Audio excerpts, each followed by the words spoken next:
O Senhor admoesta para que sejamos bem-aventurados. Amém? A palavra, nada mais é que boas novas. Então a ideia nunca é um manual de como proceder ou orações como talismã e ritos, mas sim como uma forma, de alcançar mais sabedoria e equilíbrio, porque perfeição humana não existe, que nem os anjos são. Só Deus é perfeito, de natureza imputável. Nós vemos profecias contra Gog em Ezequiel 38, de 1 a 2, continuando o estudo, onde diz: Veio a mim a palavra do Senhor, dizendo: Filho do homem, volve o rosto contra Gog, da terra de Magog, príncipe de Roz, de Meseque, de Tubal. Profetiza contra ele. Gog que invadiria, Israel. Nós vemos que Gog invadirá Israel, em Ezequiel 38, 16 a 17 tem essa passagem que diz: E subirá contra o meu povo de Israel como nuvem para cobrir a terra. Nos últimos dias hei de trazer-te contra a minha terra, para que as nações me conheçam a mim.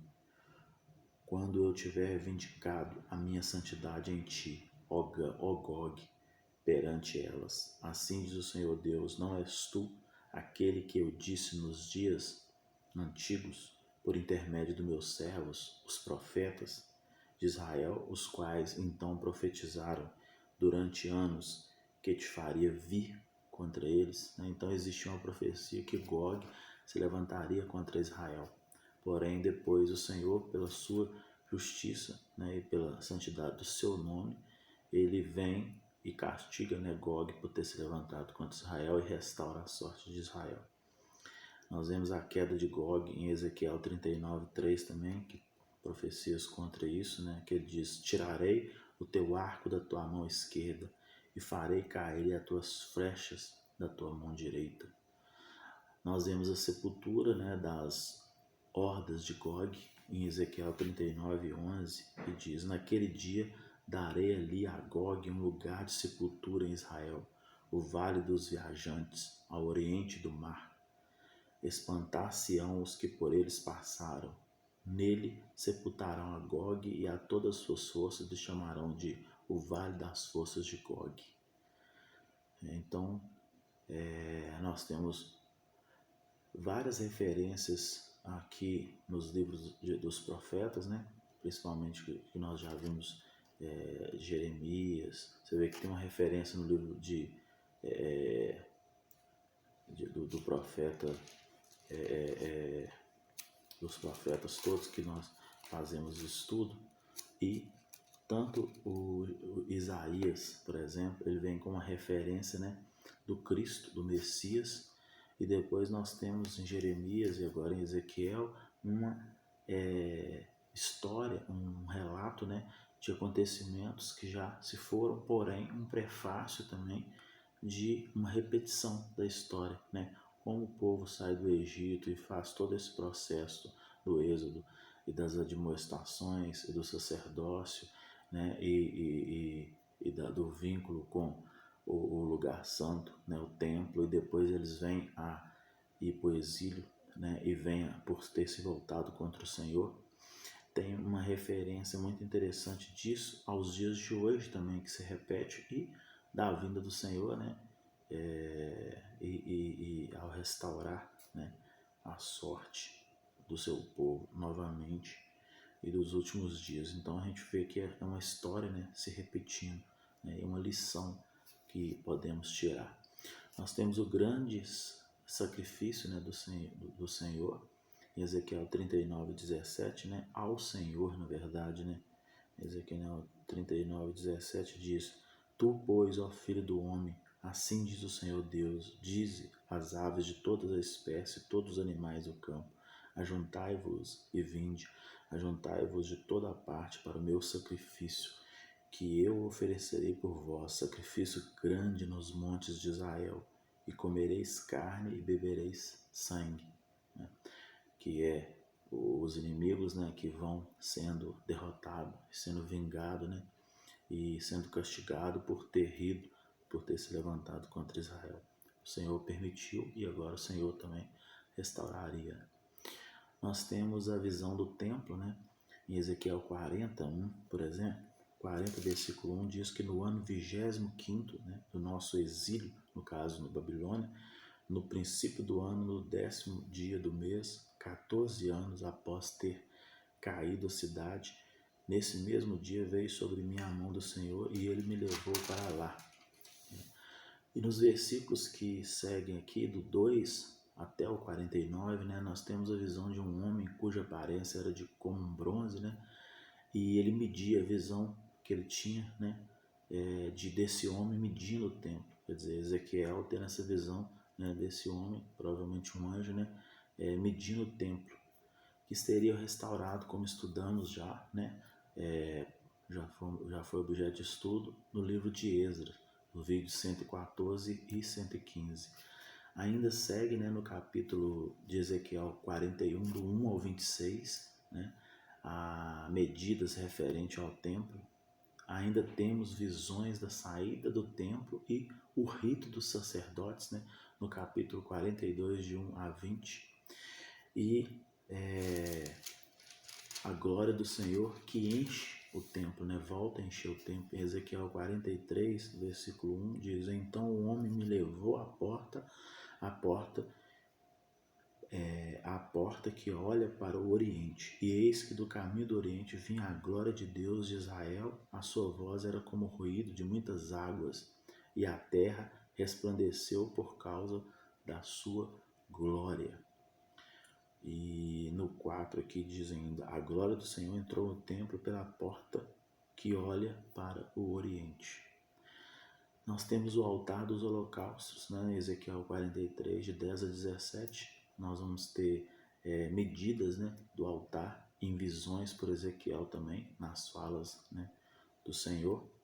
E nós temos a consagração do altar em Ezequiel 43, de 18 a 27, né, do versículo 18 a 27. Nós temos medida, nós temos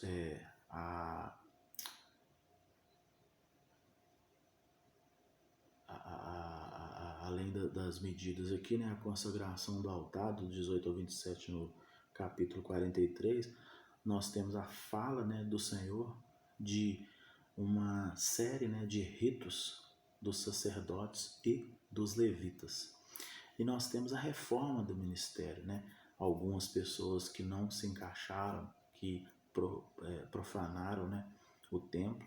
Então nós temos a reforma do ministério e os deveres do sacerdote. Em Ezequiel 44, de 1 a 27, nós temos ordem, né, para que eles pudessem entrar e os que pudessem, né, voltar a fazer esses ritos, e os que seriam excluídos, né, por suas abominações perante o Senhor, né, como sacerdotes e levitas.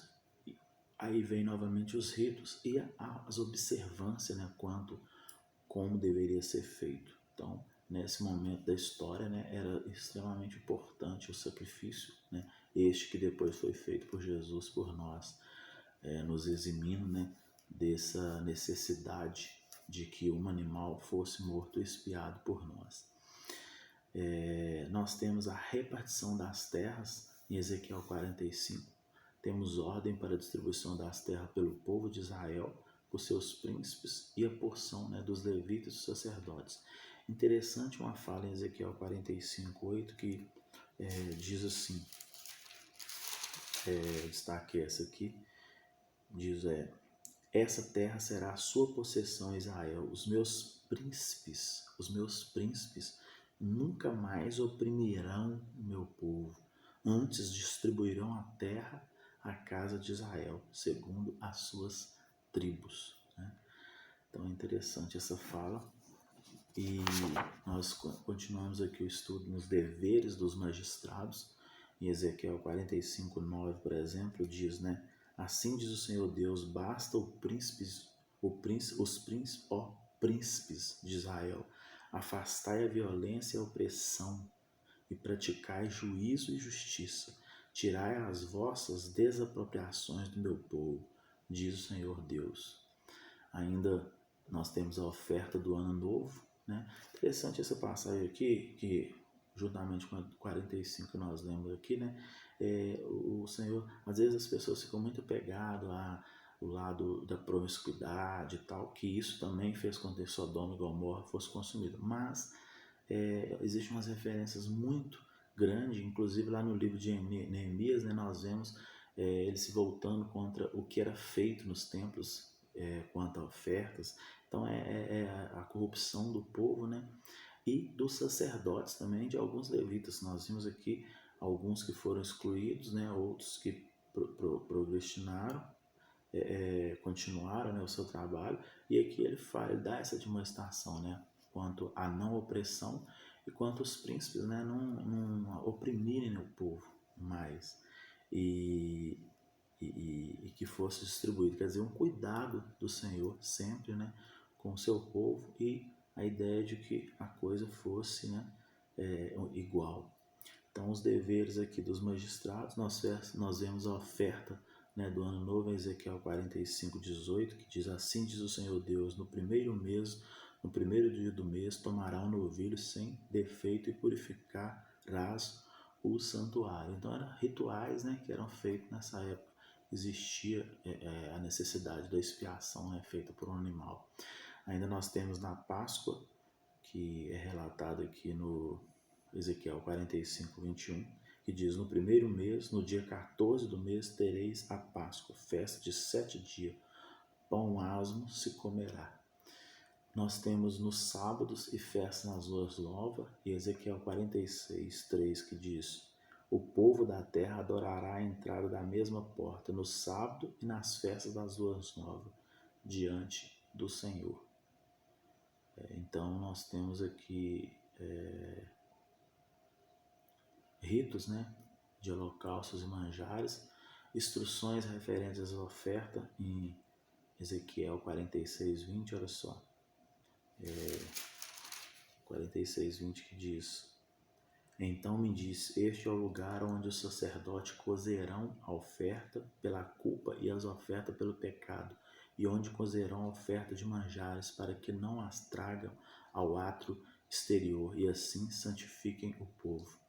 Nós vemos as torrentes das águas purificadoras, né, em Ezequiel 47:1, que diz: depois disso o homem me fez voltar à entrada do templo, e eis que saíam águas de debaixo do limiar do templo para o oriente, porque a face da casa dava para o oriente, e as águas vinham debaixo da banda direita da casa, da banda do sul do altar. Nós temos as fronteiras, né, da terra de Israel, em Ezequiel 47, por exemplo, 21, diz aqui: repartirei, pois, essas terras entre vós, segundo as tribos de Israel. E nós temos os limites, né, de 7 tribos dos sacerdotes e levitas, os limites da cidade, do príncipe das outras 5 tribos e as portas da cidade, né? Então são narrados no capítulo 48, né, finalizando aqui o estudo do livro de Ezequiel, né? O livro de Ezequiel, né, ele finaliza aqui no capítulo 48, medidas, né, e limites propostos pelo Senhor, que mostram o cuidado e o zelo para com seu povo. Então, tanto nessa fala quanto aos príncipes não voltarem, né, a ser corrupto e contra o povo, quer dizer, Deus ali no cuidado com o povo, no zelo com o povo quanto às coisas sagradas, e também o zelo dele para que os seus líderes, né, fossem ferramentas de bênção, né, para trazer boas novas, e para que eles tivessem condutas que fizessem com que fosse bem sucedido, e não o contrário. Então, todas as coisas que vieram, né, e hoje ainda vêm e desfavorável ao povo, é pela sua própria desobediência, né, e não ter o Senhor como o Senhor mesmo, né, das nossas vidas, sabendo nós que, mesmo mirando o alvo, né, não teremos dificuldade, né, sempre em acertar, porém a necessidade nós temos em mente que nada poderemos fazer sem Ele, e nem um minuto se esquecer, porque Ele sabe de todas as coisas, e Ele sabe o que é melhor para nós, e Ele tem cuidado de nós. Amém?